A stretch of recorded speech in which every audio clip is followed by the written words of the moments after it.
우리가 일상생활 가운데 자주 사용하는, 의외로 자주 사용하는 단어가 있더라고요. 그게 뭐냐면요, 바로 전쟁이라는 단어입니다. war라는 단어입니다. 우리는 이 자녀들을 출산하면서 뭐가 시작되죠? 육아 전쟁이 시작됩니다. 아이들이 학교에 가면 등교 전쟁, 하교 전쟁이 시작됩니다. 밥 안 먹는 아이가 좀 있잖아요. 그럼 그 아이와 항상 식사 때마다 식사 전쟁이 시작되고, 잠을 잘 자지 않으려는 아이라면 취침 전쟁이 시작됩니다. 회사도 똑같지 않습니까? 회사에 들어가는 걸 뭐라고 하죠? 취업 전쟁. 그리고 그 회사를 매일매일 아침마다 러시아어에 그 밀리는 교통 트래픽을 뚫고 갈 때마다 우리는 이 출근 전쟁을 하게 됩니다. 그리고 그 회사 속에서 치열한 경쟁을 뚫고 프로모션을 위해서 승진 전쟁이란 것도 하게 되죠. 우리는 살을 빼는 걸 뭐라고 합니까? 다이어트 전쟁이라고 합니다. 심지어는 휴가 기간에 쉬려고 가는 휴가인데도 비행기 막 치열하게 예매하고 좋은 숙소, 좋은 레스토랑 막 예약하고, 뭐라 그러는지 아세요? 휴가 전쟁이라고 합니다. 심지어는 어떤 가수는 사랑을 빗대어 얘기할 때 뭐라고 했죠? 전쟁 같은 사랑, 아시나요? 저만 아는 것 같아요, 그 노래들. 전쟁 같은 사랑이라고, 사랑도 전쟁에 비유해서 얘기하는 시대입니다. 모든 것을 우리는 전쟁처럼 하고 있죠. 그만큼 우리는 매일매일 삶 속에서요, 우리 삶 가운데 많은 스트레스와 많은 압박 가운데 살아가기 때문에 우리는 전쟁 같은 하루하루를 보내고 있는 것입니다. 오늘 우리가 읽은 말씀 속에 이스라엘 백성들은요, 전쟁 같은 하루가 아니라 정말 전쟁 중에 있었어요. 가나안 땅에서 이루어지는 정복 전쟁 한가운데 그들은 있었습니다. 지난 시간까지의 말씀을 보면 그들이 여리고 성을 점령하고 아이 성을 점령했어요. 가나안의 지형으로 보면 중간 부분, 딱 허리 부분, 중부 지역의 정복 전쟁을 이제 끝낸 겁니다. 그 다음에 이제 어떻게 되느냐, 이제 9장부터는 밑에 지방, 남부 가나안 지역의 정복 전쟁이 시작되고, 이어서 11장으로 가면 윗지방, 북부 가나안 정복 전쟁이 시작됩니다. 그렇게 숨가쁘게 이스라엘 백성들도 전쟁통 속에서 살아가고 있는데, 하나님께서 그 숨가쁜 전쟁 같은 하루, 아니 정말 전쟁의 하루하루를 보내고 있는 이스라엘 백성들에게 특별한 시간을 마련하신 것이 오늘 말씀에 등장합니다. 그 특별한 시간은 어떤 시간이냐면요, 작전 타임과 같은 시간이었습니다. 왜 우리 스포츠 경기에서도요, 전반전 끝나고 나면은 후반전 시작하기 전에 가운데 뭐가 있죠? 작전 타임이 있습니다. 이 작전 타임에 뭘 합니까? 감독이 선수들을 락커룸으로 다 불러들여서 후반전에 어떠한 작전으로 경기에 임해야 된다라는 그 새로운 작전을 선수들에게 지시하는 시간이 바로 작전 타임이죠. 그리고 이 작전 타임에 마지막 순서가 있거든요. 나가기 전에 마지막 순서가 뭐냐면요, 바로 락커룸 스피치예요. 락커룸 스피치. 락커룸에 감독이 선수들 이렇게 모아놓고 작전 지시한 다음에 마지막에 이제 다시 경기장으로 들어가기 전에 감독이 혹은 리더가, 주장이 짧은 스피치를 하게 돼 있어요. 보통은 막 이런 거 아닙니까? 여기까지 오느라 너무 수고 많았다. 하지만 우리가 경기장에 들어가기 전에 이것 하나만은 명심해라. 막 이러면서 중요한 가치를 딱 얘기하거든요. 우리는 하나다. 막 이러고. 막 유명한 락커룸 스피치가 얼마나 많은지 몰라요. 예를 들어 뭐 1980년대 아이스하키 팀, 미국 아이스하키 팀이 소련이랑 붙는데 소련이 너무 잘했대요. 그러니까 너무 이 아마추어들로 구성된 미국 아이스하키 팀 감독이 소련과의 경기에서 락커룸 스피치를 하는데 이랬대요. 저들은 강하고 우리는 약하다. 저들은 프로고 우리는 아마추어가 맞다. 우리가 10번 경기하면 9번은 저들이 이길 것이다. 하지만 오늘은 이기는 하루다. 오늘이 그 하루다. 나가자 해가지고 이겼다는 전설 같은 얘기가 나옵니다. 이 락커룸 스피치를 통해서요, 선수들에게 이 후반전에 잊지 말고 명심해야 할 것들을 일깨우는 것이죠. 저는 그런 의미에서 오늘 이 하나님의 말씀을 이렇게 표현하고 싶어요. 하나님의 락커룸 스피치다. 하나님의 락커룸 스피치다. 하나님께서 이스라엘 백성들을 락커룸으로 부르셨어요. 그리고 그들이 전쟁 가운데도 잊지 말고 명심해야 할 것들을 일깨우시는 장면, 그것이 바로 오늘 우리가 읽은 8장 끝나는 말씀입니다. 하나님께서는요, 마찬가지로 매일매일 전쟁과 같은 삶을 살고 있는 저와 여러분을 오늘 낯걸음으로 부르십니다. 그리고는 잠들어 있는 우리의 영성을 깨우시는 줄을 믿습니다. 할렐루야. 후반전에 붙들어야 할 하나님의 가치가 무엇인지를 우리에게 일깨워주고 계시는 줄을 믿습니다. 그 첫 번째가 무엇인가? 우리 따라합시다. 전쟁 중에도 예배를 지켜라. Worship in the midst of the battle. 오늘 30절 시작하는 말씀을 함께 다시 한번 읽어보겠습니다. 함께 읽겠습니다.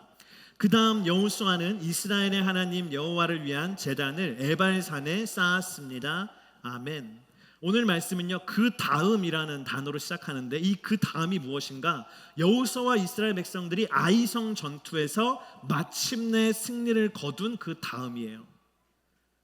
그 다음에 뭘 하는가? 여호수아는요, 모든 이스라엘 백성들을 이끌고 아이성에서 북쪽으로 약 30마일 정도 떨어진 에발산이라는 곳이 있는 그 세겜 지역으로 다 모든 사람들을 데리고 이동합니다. 이 규모가 어느 정도냐면 군인들만 데려간 게 아니라요, 남녀노소를 불문하고 모든 이스라엘 백성들을 이끌고 30마일을 걸어서 북쪽에 있는 세겜 지역의 에발산으로 다 데리고 가는 것이죠. 제가 한번 상상을 하기 위해서 우리의 시츄에이션을 바꿔봤어요. 뭐냐면요, 예배 끝나고 있다가 우리 성인들과 파워웨이브 청소년들과 우리 옛꿈꿈땅 어린이들이 다 같이 한데 모여서 어린아이까지 젖먹이까지 다 해서 30마일을 가는 거예요. 계산해보니까 어디냐면요, 텍사스 레인저 스타디움, 알링턴에 있는, 제가 DFW 정도가 모자라요. 거기까지는 30마일 정도 가려면 텍사스 레인저 스타디움으로 걸어서 가는 거예요. 우리가 다 함께. 보통 일이 아닌 것이죠. 근데 이스라엘 백성들은요, 심지어 이게 전쟁 중의 상황이었거든요. 언제 적들이 기습 공격할지 모르는 전쟁 중의 상황 속에서 모든 백성들이 다 같이 30마일 동안 걸어가지고 새로운 지역으로 무작정 이동한다는 것은 굉장한 낭비이며 매우 위험한 행동이었습니다. 그런데 왜 여호수아는 이렇게 무리한 이동을 감행하였는가? 오늘 30절에 중간에 이렇게 써 있어요. 말씀에 이스라엘의 하나님 여호와를 위한 제단을 에발산에 쌓았다라고 기록하고 있습니다. 다시 말하면 여호수아는 예배를 드리기 위해서 모든 백성들을 이끌고 간 거예요. 예배 드리려고 여기서 30마일 걸어서 텍사스 레인저 스타디움으로 간 거예요. 이것은 일찍이 하나님께서 모세를 통해서 이스라엘 백성들에게 명령하신 것이었습니다. 그 명령이 어디 나오냐면 신명기 27장 4절부터 7절에 그 명령이 나와요. 우리 한번 읽어보겠습니다. 함께 읽겠습니다. 그리고 너희가 요단강을 건너간 뒤에 내가 오늘 너희에게 명령하는 대로 이 돌들을 에발산에 가져다 두고 그 위에 석회를 바르라. 거기에서 너희 하나님 여호와께 제단 곧 돌제단을 쌓을 것이며 그것을 만들 때 어떠한 철 연장도 사용하지 말라. 다듬지 않은 돌로 너희 하나님 여호와의 제단을 만들고 그 위에다 너희 하나님 여호와께 번제물을 드리라. 거기서 화목제물을 드리고 난 뒤에 너희 하나님 여호와 앞에서 그것을 먹고 기뻐하라. 하나님께서는 이스라엘 백성들이 가나안 땅에 들어가기 전에 이미 명령을 하셨어요. 너희가 가나안 땅에 들어가면 에발산이라는 곳이 있는데 그 에발산이라는 곳에 모든 백성들이 가서 거기에 제단을 쌓고 거기서 번제와 화목제의 예배를 드려라. 이미 요단강을 건너기 전에 하나님이 미리 얘기하신 사항이었습니다. 여호수아가요, 이 전쟁의 한 가운데서도 전쟁의 긴박한 상황 속에서도 그때 하나님이 주셨던 말씀을 기억했어요. 그리고 그 말씀에 순종함으로 모든 백성들이 다 거기로 가서 예배를 올려드리는 것, 그것이 바로 오늘 우리가 읽은 말씀의 내용인 것이죠. 여러분, 오늘 말씀 가운데 우리가 발견하게 되는 하나님은 어떤 분이십니까? 하나님은요, 우리 따라합시다. 전쟁 중에도 예배받기 원하시는 분. 하나님은요, 전쟁 중에도 예배받기 원하시는 분이세요. 하나님 왠지 그렇게 얘기하실 것 같잖아요. 너희가 전쟁 중인데 무슨 예배냐? 괜찮다. 나중에 여유 되면은 그때 예배 시작하면 되지 라고 굉장히 인자하게 얘기하실 것 같잖아요. 마치 부모님이 멀리 있는 자녀들에게 와 오긴 뭘 오냐 너희 힘든데 나중에 한가할 때 시간 많이 나면 그때 오면 되지. 근데 그때 부모님들의 마음속 진짜 진심 아시죠? 와라 이 얘기예요. 와라 오지 말라는 얘기 오라는 얘기예요. 그게 근데 하나님은 대놓고 얘기하시는 거예요. 전쟁 중이어도 전쟁 같은 하루하루를 너희가 아무리 살고 있어도 예배를 드려라 라고 주님이 얘기하시는 것이죠. 제가 사진을 몇 장 보여드리기 원합니다. 사진 한번 보여주실래요? 네. 또 다음 사진 한번. 한 번 더, 한 장 더. 지금 보여드린 이 4장의 사진이 있는데요. 공통점이 뭔지 아세요? 이 사진들은 다요 1950년대에 찍은 사진인데 1950년대 한국 전쟁 당시에 코리안 워 전쟁 당시에 미군이 예배를 드리는 장면의 사진이에요. 한번 한 장씩 처음부터 한번 보여주실래요? 제가 설명해 드릴게요.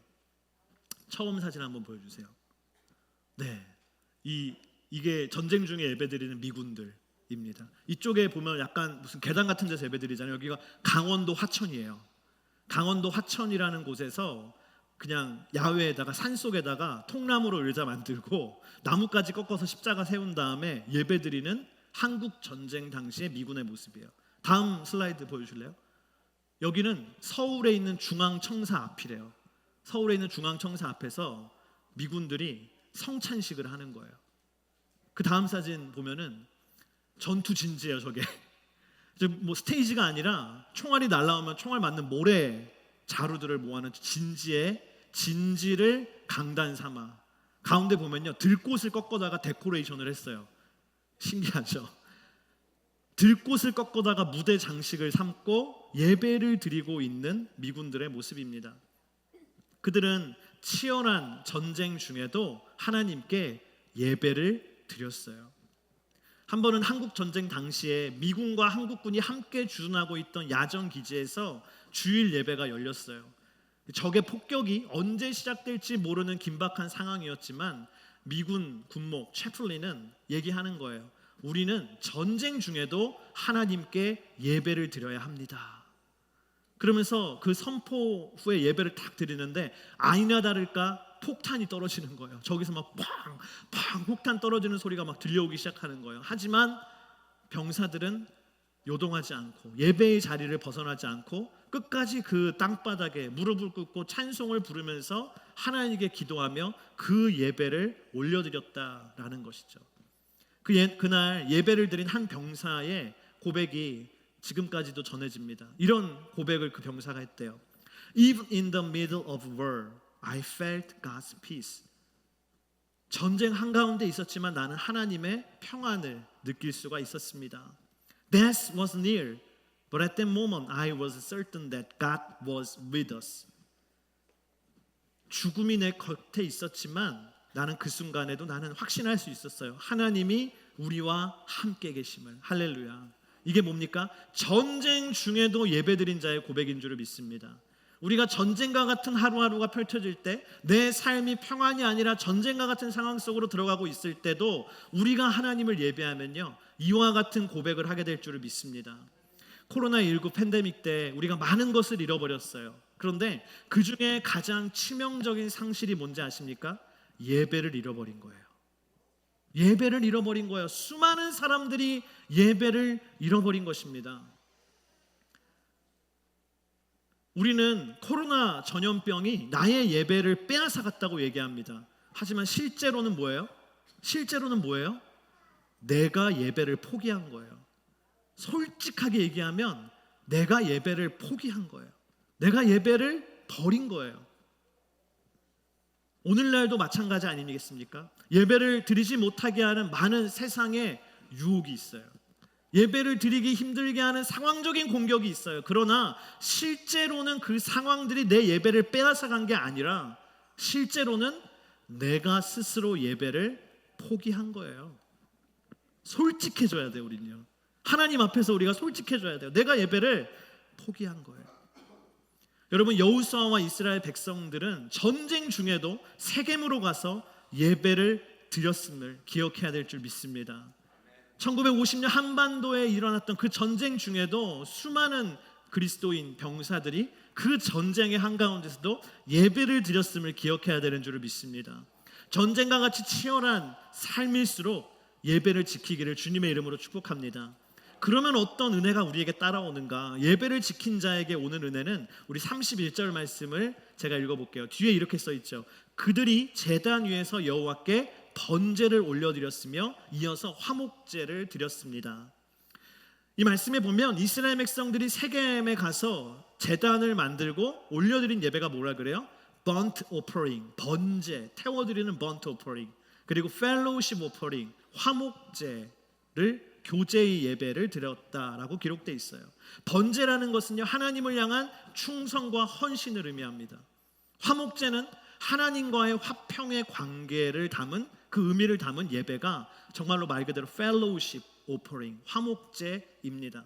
공통점이 뭔지 아세요? 하나님과의 관계예요. 하나님을 향한 충성의 관계, 하나님을 향한 헌신의 관계, 하나님과의 화평의 관계, 모두 하나님과 긴밀하고 친밀한 관계의 문이 열리는 것을 의미합니다. 여러분, 전쟁 중에도 예배를 지킨 자에게 주어지는 축복과 은혜가 뭡니까? 그 사람에게는요, 하나님과의 관계의 길이 열려요. 어려울 상황일수록 그 예배드린 자에게는 하나님과의 관계의 문이 쫙 하고 열리는 것입니다. 하나님을 만난 수많은 사람들의 간증을 우리가 들어보면 하나님을 언제 만납니까? 예배를 드리는 중에. 어떤 분은 예배당에 들어서는 순간 하나님을 만나는 사람들의 이야기도 저는 너무나 많이 들은 것 같아요.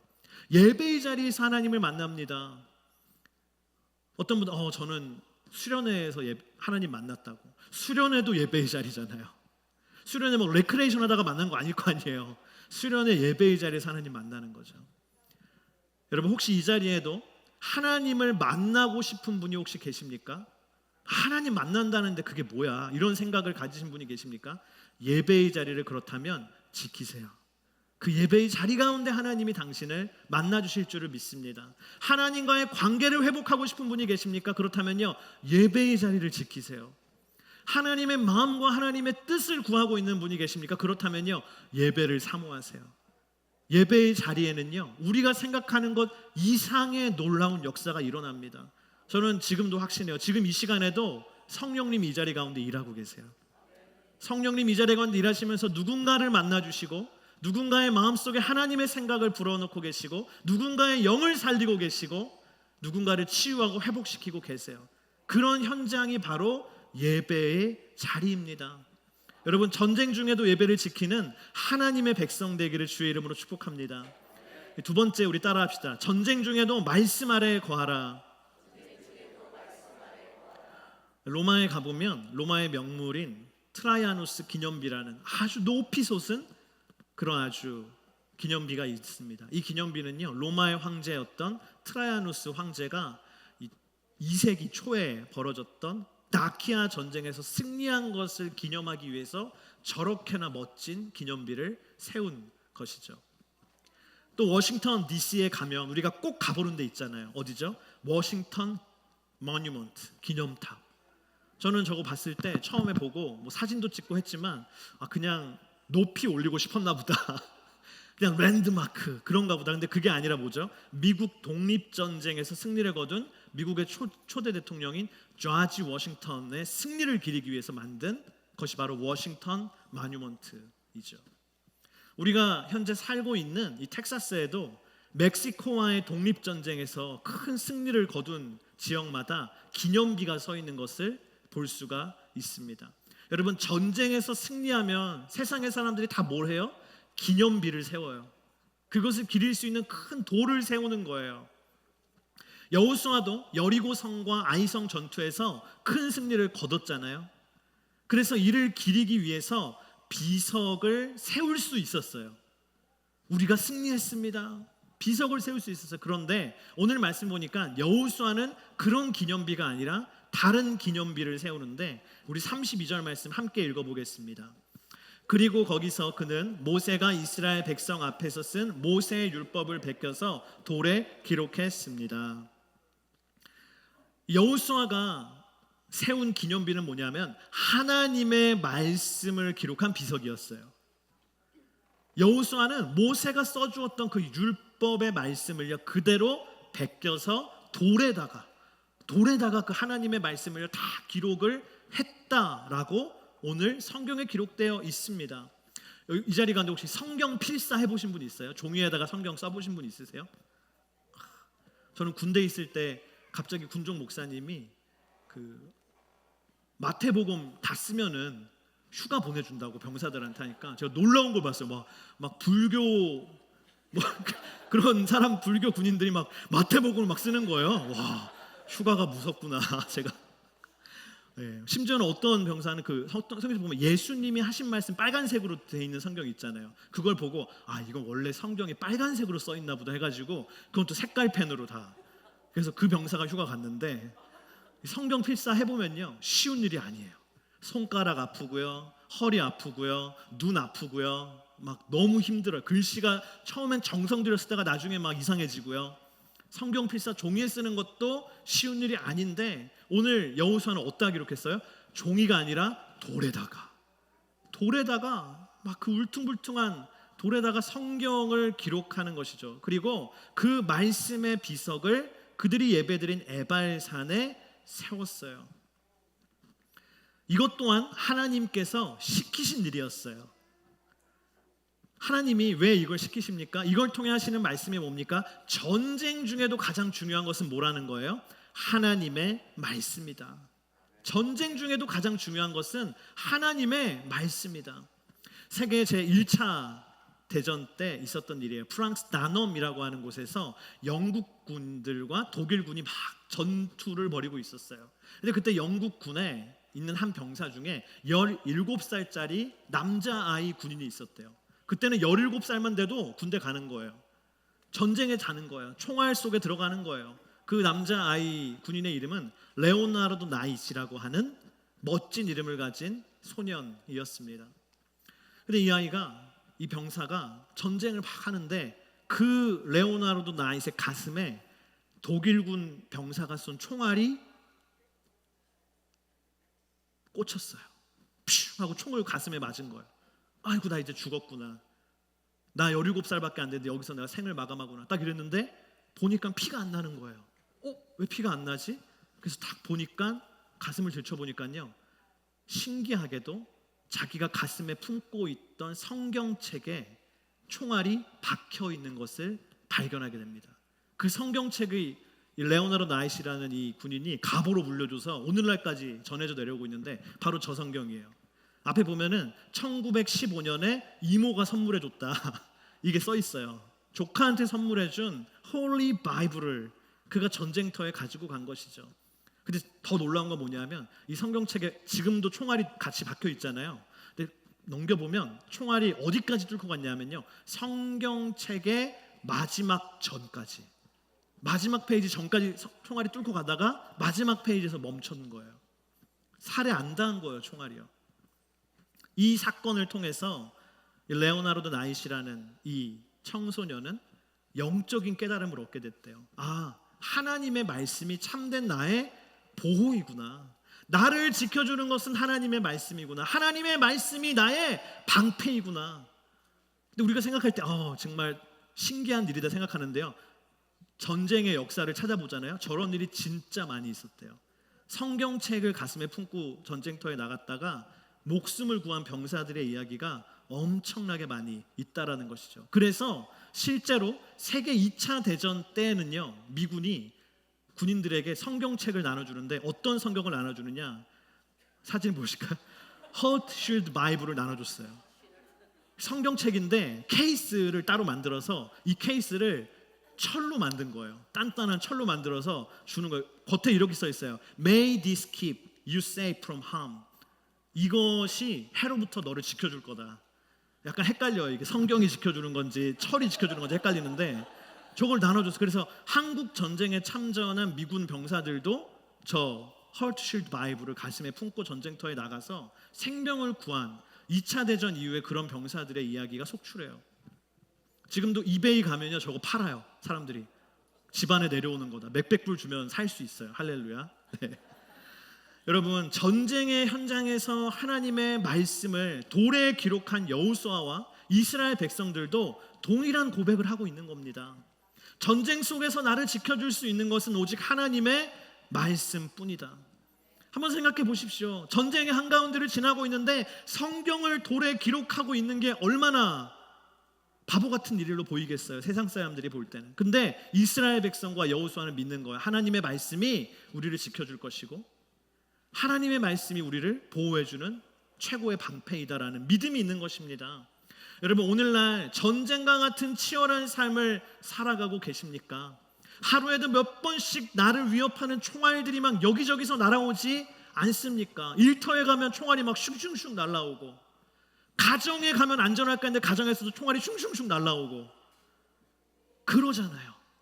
때로는 예상하지 못한 곳에서 나를 절망하게 하고 나를 넘어지게 하는 사단의 총알들이 막 날아오지 않습니까? 그때 무엇으로 그 총알들을 다 막아낼 수 있는가? 오늘 주님은 우리에게 뭐라고 하세요? 오직 하나님의 말씀뿐이다. 할렐루야. 진정으로 Heart Shield Bible인 것입니다. 할렐루야. 에발산에서요 그렇게 제단을 쌓고 예배를 드리고 성경도 기록하고 내려온 여호수아가요, 이제 모세가 일찍이 일러준 대로 특별한 대형을 만들어서 백성들과 함께 서요. 그게 오늘 33절 말씀에 있는 대형이에요. 한번 읽어보겠습니다. 온 이스라엘과 이스라엘의 장로들과 고관들과 재판관들과 이방 사람이나 토박이나 할 것 없이 법궤를 향해 서 있었습니다. 그 반대편에는 여호와의 언약의 법궤를 든 레위 사람 제사장들이 서 있었습니다. 그 절반은 그리심산을 등지고 섰고 그 절반은 에발산을 등지고 섰습니다. 이전에 여호와의 종 모세가 이스라엘 백성들을 축복하라고 명령한 그대로 했습니다. 사진을 보면 이게 실제 이스라엘에 있는 지형이에요. 에발산과 그리심산과 세겜의 지형입니다. 북쪽에는 에발산이 있고 남쪽에는 그리심산이 있고요. 그 가운데에는 이 지명인 세겜, 오늘날에는 나블루스라고 하거든요. 저도 저 나블루스에 갔다가 나블루스 가니까 올리브 비누를 엄청 사와가지고 많이 팔더라고요. 그래서 제가 많이 사왔는데 그곳이 바로 이 세겜, 이 가운데 있는 세겜이라고 하는 지역입니다. 이스라엘의 12지파가요 6지파는 그리심산에 6지파는 에발산에 섰어요. 그리고 그 가운데 세겜에는 법궤를 중심으로 여호수아와 제사장들이, 레위지파들이, 리더십들이 그 자리에 섰던 것이죠. 제가 궁금해서 AI한테 얘기했어요. 이 8장 33절 말씀 배경으로 한번 그림을 그려볼래? 그러니까 이렇게 그려주더라고요. 네, 법궤를 중심으로 이스라엘 백성들이 둘러싼 거죠. 중요한 건 뭔지 아십니까? 모든 이스라엘 백성들의 시선이 어디를 향하게 돼 있는 거예요? 하나님이 말씀하신 형태는요, 법궤를 바라보게 돼 있어요.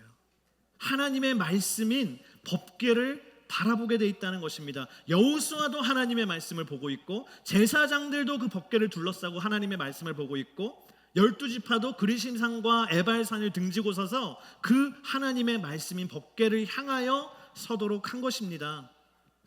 여러분, 공동체의 모든 구성원들이 하나님의 말씀을 바라보는 공동체가 가장 강력한 공동체인 줄 믿습니다. 어떤 가정이 흔들리지 않는 가정입니까? 돈이 많은 가정인가요? 넓은 집에 사는 가정인가요? 아버지가 능력이 있는 가정이 흔들리지 않습니까? 어머니가 능력이 있는 가정이 흔들리지 않습니까? 자녀들이 공부를 잘하는 가정이 흔들리지 않습니까? 아닙니다. 그런 가정들 다 흔들리는 거 많이 봤죠, 우리는. 모든 가족이 하나님의 말씀을 바라보는 가정이 흔들리지 않는 줄을 믿습니다. 어린아이부터 어른에 이르기까지 하나님의 말씀을 다 바라보는, 남편과 아내가 하나님의 말씀을 함께 바라보는 가정은 흔들리지 않는 줄을 믿습니다. 여러분, 어떤 교회가 영적으로 가장 강력한 공동체입니까? 모든 성도들이 하나님의 말씀을 바라보는 교회인 줄을 믿습니다. 이걸 쉽게 프랙티컬하게 얘기하면 뭔지 아세요? 모든 성도들이 큐티하는 공동체예요. 하나님의 말씀을 묵상하는 교회예요.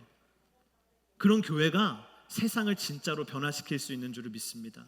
여러분, 전쟁같이 치열한 삶 속에서도 말씀 아래 거하는 공동체가 되기를 주의 이름으로 축복합니다. 오늘 마지막 하나님의 락걸음 스피치는 뭐냐면, 우리 따라합시다. 전쟁 중에도 축복을 선택하라. Choose blessing in the midst of the battle. 오늘 34절, 35절 말씀 우리 함께 읽겠습니다. 그 이후에 여호수아는 율법의 모든 말씀, 곧 율법책에 기록된 모든 축복과 저주에 대한 말씀을 읽었습니다. 여자들과 아이들 그리고 이스라엘 가운데 사는 이방 사람까지 포함한 이스라엘의 모든 회중 앞에서 모세가 명령한 모든 말씀들 가운데 여호수아가 읽지 않은 말씀은 한마디도 없었습니다. 아멘. 여호수아는 신명기 27장에 기록된 대로 6지파는 그리심산에 6지파는 에발산에 세웠어요. 그리고는 가운데서 율법의 모든 말씀, 곧 축복의 말씀, 저주의 말씀을 모두 다 그 말씀을 읽었어요. 여호수아가 읽으면 그 여호수아 곁에 있던 제사장들과 레위 지파가 뭘 했을까요? 아마도 그들은 여호수아의 그 말씀을 듣고 그것을 크게 외쳤을 것 같아요. 그럼 어떻게 돼요? 에발산과 그리심산의 양쪽에 스피커죠. 소리가 이렇게 반사돼가지고 그 지역에 이들의 하나님의 말씀을 읽는 게 울려 퍼지는 거예요. 모든 백성들이 들을 수 있는 천연 사운드 시스템이 있는 거죠. 그럼 그 말씀을 들은 이스라엘의 모든 백성들은 신명기에 나온 대로 아멘, 아멘, 축복의 말씀에도 아멘, 저주의 말씀에도 아멘으로 화답하였던 것입니다. 근데 이 감격스러운 이 장면을 제가 상상할 때 한 가지 특이한 건 뭐냐면요, 이스라엘 백성들에게 낭독하고 선포하고 그들이 아멘으로 화답한 말씀은 축복의 말씀만이 아니라 저주의 말씀도 포함됐다라는 거예요. 이거 쉬운 일이 아닙니다. 그렇죠? 제가 이 시간에도 축복의 말을 하면 여러분 아멘 할 수 있어요. 근데 만약에 제가 저주의 말을 지옥에 나가라 뭐 이런 거 막 하면은 죄 지은 자여 지옥에 따라 막 이러면 여러분 아멘 할 수 있어요? 안 그럴걸요? 막 엄청 싸늘할걸요 여기요? 근데 이스라엘 백성은 어떻다는 거예요?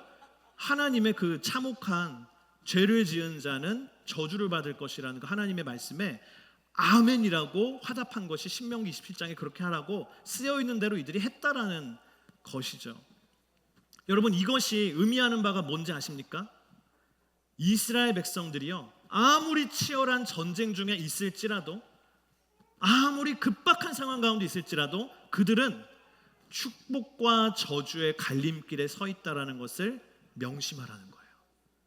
우리가 생각할 때 전쟁의 긴박한 상황이 다 예외 아닌가? 익셉션 아닌가? 내가 전쟁 같은 하루하루를 살고 있고 힘들게 사는데 이거 예외 아닌가? 하나님 아니라는 거예요. 모든 순간 속에 우리는 축복과 저주의 갈림길에 서 있다라는 것을 알려주고 계십니다. 전쟁이 끝나도, 가나안 정복 전쟁이 끝나도 가나안 땅에서 배부르고 편안하게 사는 날이 올지라도 그들은 여전히 축복과 저주의 갈림길에 서 있다라는 것을 명심하라는 것이죠. 여러분 우리도 동일합니다. 우리가 바쁘건 바쁘지 않건, 치열하게 살건 여유롭게 살고 있건, 최선을 다하면서 살고 있건 대충대충 살고 있건, 미국에 살고 있건 한국에 살고 있건 우리는요 축복과 저주의 갈림길에 있는 거예요. 하나님의 말씀에 우리가 순종하면 축복을 받는 삶이요, 그렇지 않다면 불순종하게 된다면 저주를 받는 갈림길에 서 있다라는 것입니다. 근데 여러분 자신 있으신가요? 나는 항상 축복의 길을 선택할 자신이 있어. 그런 분 여기 계신가요? 없을 것 같아요. 더 어려운 건 뭐냐면요, 한 번만 선택하는 게 아니라는 거예요. 한 번 선택하고 나면요 축복의 길 선택했어 하면 또 갈림길이에요. 거기 축복의 길 선택하면 또 갈림길이에요. 계속 축복과 선택의 갈림길이 끊이지 않는 것이 우리의 삶이라는 것을 주님이 얘기해 주십니다. 저는 이 말씀을 묵상하면서 마음이 어려운 거예요. 이게 뭐지요 주님? 저는 자신이 없는데요. 나는 목사지만 나도 자신이 없는데요 주님. 나도 항상 모든 갈림길 속에서 내가 축복의 길을 선택할 자신이 없는데요. 한 주의 삶만 내가 뒤돌아봐도 나는 여러 번 죄의 길과 저주의 길을 주님 선택했는데요. 너무 마음이 어려운 거예요. 근데 그러던 중에 제가 아들과 함께 이렇게 차를 타고 아들을 뒤에 태우고 플레이노를 지나고 있었어요. 근데 아들이 뒤에서 그러는 거예요. 아빠 방금 그 사인 봤어? 이러는 거예요. 무슨 사인? 이렇게 써 있었대요. 사인에 Choose Jesus because He already chose you. 여러분 플레이노 지나가다 75번 고속도로 이 비싼 사인 보신 적 있어요? Choose Jesus. because you already chose you. 찾지는 마세요. 사고 나니까 어딘가 있을 거예요. 저 사인이 있다고 아들이 저 사인이 있었다는 거예요. 지나가다 봤다는 거예요. 자기가. 근데 제 마음속에 그 순간 그거구나 깨달아지는 거예요. 우리는 축복과 저주의 초이스 가운데 항상 있잖아요. 근데 이 말씀은 뭘 얘기해 주는 겁니까? 주님은 우리의 그런 어리석음과 우리의 연약함을 아시기 때문에 2000년 전에 이 땅에 예수 그리스도를 보내셨습니다. 그리고 예수 그리스도께서 십자가에서 내가 당해야 될 모든 그 저주의 선택의 결과를 예수 그리스도께서 감당하셨어요. 그분이 대신 저주를 당하시고 십자가에서 죽으셨어요. 그 덕분에 우리에게는 축복과 저주의 길이 아니라 세상에서 가장 쉬운 한 가지 길을 예수님이 대신 주신 거예요. 그게 뭡니까? 예수 그리스도입니다. 그러므로 우리는 축복과 저주의 갈림길 가운데 이제 서 있는 게 아니라 예수 그리스도의 길 앞에 서 있는 거예요. 그 예수 그리스도의 길 가운데 내가 발걸음을 내디딜 것인가 말 것인가, 그 선택 가운데, 그 한 번의 선택 가운데 우리는 살아가고 있는 것입니다. 예수 그리스도께서는 우리에게 그 좋은 선택의 길을 주시기 위해서 본인의 몸으로 저주의 길을 막아버리신 것이죠. 여러분, 예수 그리스도를 나의 구원자로 믿는 이는 그 모든 저주가 떠나가고 영원한 생명, 하나님의 나라를 얻게 되는 큰 은혜의 선택이 주어지는 줄을 믿습니다. 할렐루야. 나는 길이요 진리요 생명이니 나를 통하지 않고서는 아버지께로 올 사람이 없다. 여러분, 예수님이 유일한 생명의 길인 줄을 믿습니다. 내가 아무리 전쟁같이 치열한 삶을 살고 있을지라도, 아니 실제로 전쟁 중에 놓여 있을지라도 이것보다 긴급하고 중요한 선택은 없어요. 오늘 여러분들 앞에 어떤 선택이든지 어떤 고민이든지 중요한 것이겠지만 이 예수 그리스도의 길을 선택하는 것만큼 나에게 현재 중요한 선택은 없어요. 여러분, 예수 그리스도의 길을 걸어가게 되기를 주님 이름으로 축복합니다. 오늘 이 시간 함께 우리가 찬양하기 원하는데요, 우리 감사해요 주님의 보혈이란 찬양을 오늘 했었는데 우리 다시 한번 하기를 원합니다. 이 찬양의 가사에 보면 마지막에 후렴에 그런 말이 있어요. 감사해요 날 구하셨네, 어둠에서 빛으로 날 건지셨네. 하나님이 우리에게 허락해 주신 가장 복된 길은 어둠에서 빛으로의 길인 줄을 믿습니다. 우리 자리에서 함께 일어나서 함께 찬양하겠습니다.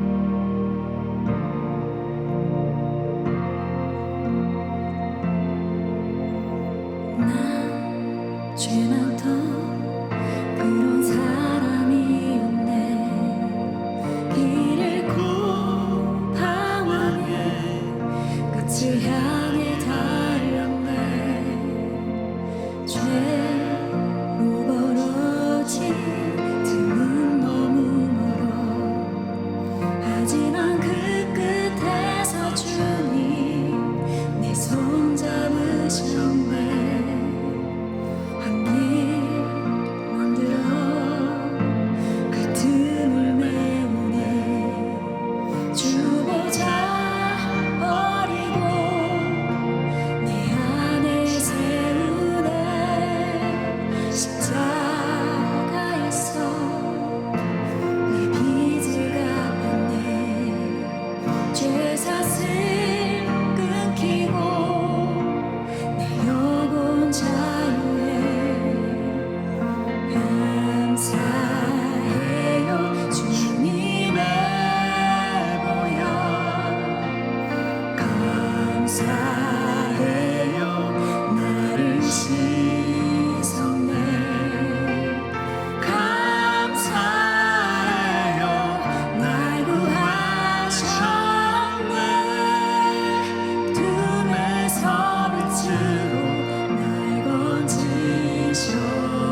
부르시고 우리 계속하는 주님의 보혈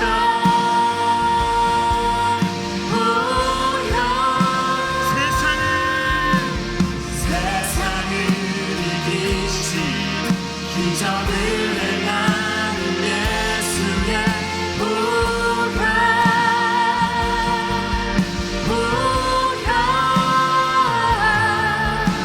자녀로 부르시고 우리 계속하는 주님의 보혈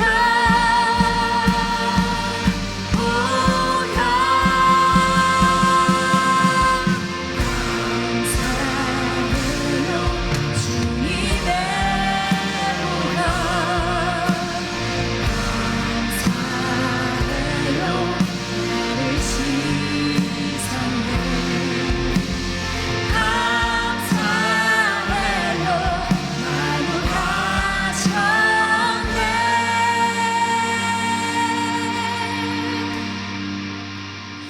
어둠에서 빛으로 날 건지셨네 너희가 나를 택한 것이 아니라 내가 너희를 택해 세운 것이다. 너희가 나를 택한 것이 아니라 내가 너희를 택해 세운 것이다.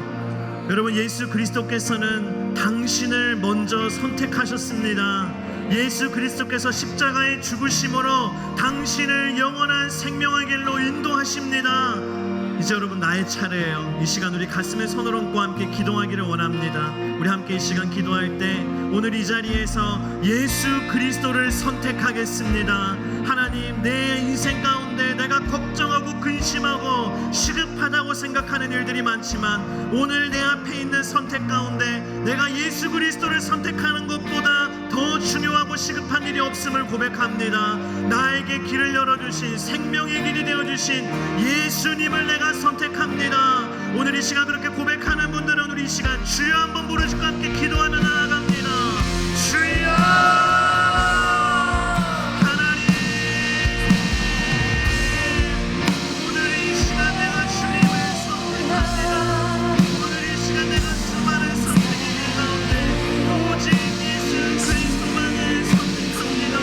하나님, 오늘 이 시간 내 내가 변화나가는 순간에 세상의 시간과 영원히 하나님 매몰되지 아니하게 하시고 오늘 우리의 눈을 뜨고 우리의 영적인 눈을 열어주셔서 내가 모든 순간에 예수 그리스도를 선택하게 하시고 나를 위하여 십자가에서 그 저주의 길을 십자가로 감당하신 저주의 길을 막아주신 예수 그리스도를 내가 선택합니다.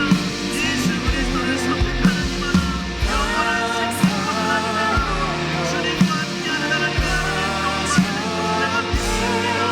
하나님, 오늘 이 시간 주님의 백성 가운데 하나님의 마음 가운데 이 시간 살아가주셔서 그 인생의 문을 열어주시옵시고 그 인생이 하나님 아버지를 선택하는 놀라운 하나님의 역사가 일어나게 하여 주시옵소서. 하나님 인도하여 주시옵소서. 하나님, 오늘 이 시간 주님을 선택하는 모든 영혼들마다 찾아가셔서 만나주시는 하나님의 은혜가 넘치게 하여 주시옵소서. 주님의 은혜와 주님의 영광 바라봅니다. 여러분, 하나님은 전쟁 중에도 예배받기 원하시는 분이십니다. 여호수아와 이스라엘 백성들은 전쟁 중에 세겜에 올라가 그 세겜 에발산에 제단을 세우고 하나님 앞에 번제와 화목제를 올려드렸습니다. 오늘 당신의 삶이 전쟁 같을지라도 치열할지라도 우리가 예배를 지켜야 되는 줄을 믿습니다. 주님이 말씀하셨습니다. 너희가 전심으로 나를 찾고 찾으면 나를 만나리라. 너희가 전심으로 나를 찾고 찾으면 나를 만나리라. 주님, 내가 예배 가운데 주님 만나기를 원합니다. 주님, 나에게 찾아와 주시기를 원합니다. 나를 만나 주시옵소서. 우리 이 시간 주여 한번 부르시고 기도합니다. 주여 하나님, 오늘 이 시간 주님의 삶을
법이 있는 사람은 그 걸음에 실족함이 없으리로다.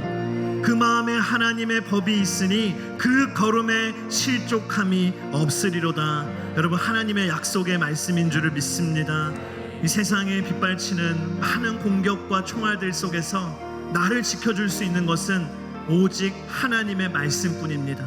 하나님의 말씀이 내 안에 있으면 우리가 넘어지지 않을 줄을 믿습니다. 우리 시간 함께 기도할 때 하나님, 주님의 말씀이 나를 지켜주시는 줄을 믿습니다. 세상의 수많은 공격과 세상의 수많은 유혹과 세상의 수많은 위협 가운데 하나님의 말씀 붙들고 승리하게 하여 주시옵소서. 말씀의 방패가 임하게 하여 주시옵소서. 말씀을 바라보는 가정이여 승리하게 하여 주시옵소서. 말씀을 바라보는 교회로 승리하게 하여 주시옵소서. 우리 이 시간 주여 한번 부르시고 기도합니다.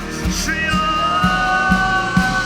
하나님, 주님의 말씀으로 승리하기를 원합니다.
하나님, 때로는 우리가 전쟁과 같은 삶을 살아갑니다. 하루하루 살아가는 것이 너무 힘들고 하루하루 살아가는 것이 기적이라 생각될 정도로 전쟁과 같은 삶을 살아가는 주님의 백성들이 있음을 기억하여 주십시오. 그들을 위로하여 주시고, 그러나 주님은 전쟁 가운데서도 우리에게 예수 그리스도 십자가의 복음의 은혜를 주시는 줄을 믿습니다. 하나님의 살아있는 말씀의 능력을 허락하시는 줄을 믿습니다.